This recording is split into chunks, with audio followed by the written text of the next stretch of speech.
Bhavesh भिंडेचा Uddhav ठाकरेंसोबतचा photo भाजपनं tweet केलाय। भावेश भिंडे ठाकरेंच्या जवळचा असल्याचा आरोप केला जातोय। तर भिंडे सोबत ठाकरे आणि अरविंद सावंत यांचा देखील फोटो आता भाजपनं ट्विट केलेला आहे। दरम्यान यानंतर मात्र संजय राऊत आणि छगन भुजबळ यांनी यावर प्रतिक्रिया देत भुजबळांनी ठाकरेंची पाठराखण केल्याचं पाहायला मिळत आहे। बेकायदेशीर होर्डिंग हा मुंबईला लागलेला शाप आहे।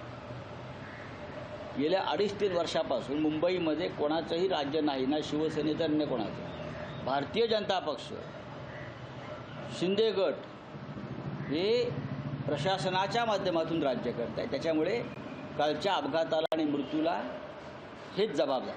आता आहे की सरकार आमचं आहे, महानगरपालिका सुद्धा जे आहे आमचीच आहे सध्या। म्हणजे सरकारच्या उद्धव ठाकरेचा काय संबंध असं ऐकून घ्या हो।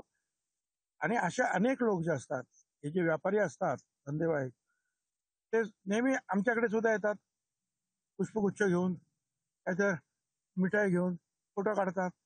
माझ्याकडे तर कोणी पण येते फोटो काढतात, मी नाही म्हणू शकत नाही। आता कोण आहे, काय आहे, आपला कार्यकर्ता आहे की नाही हे सुद्धा कधी कधी लक्षात येत नाही। आणि मग अशी लोक असले सगळ्यांकडे त्यांचे फोटो असतात, तर त्याच्यावरून काही इन्फ्लुएन्स काढणं हे योग्य आहे असं मला वाटत नाही। काय आपण त्याच्यात राजकारण आणण्याचा काही प्रयत्न करू नये, आणि तो कुणाचाही असेल, किती मोठा असेल तरी त्याला सजा शिक्षा झाली पाहिजे। आता हा भावेश भिंडे नेमकं कोणाचा पार्टनर आहे?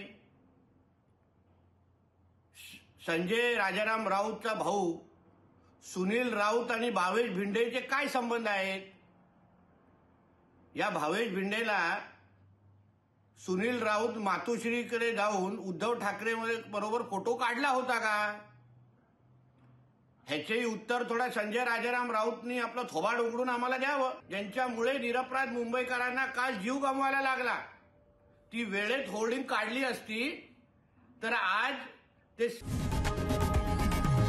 लोकशाही मराठी ऐका, पहा, जागरूक रहा।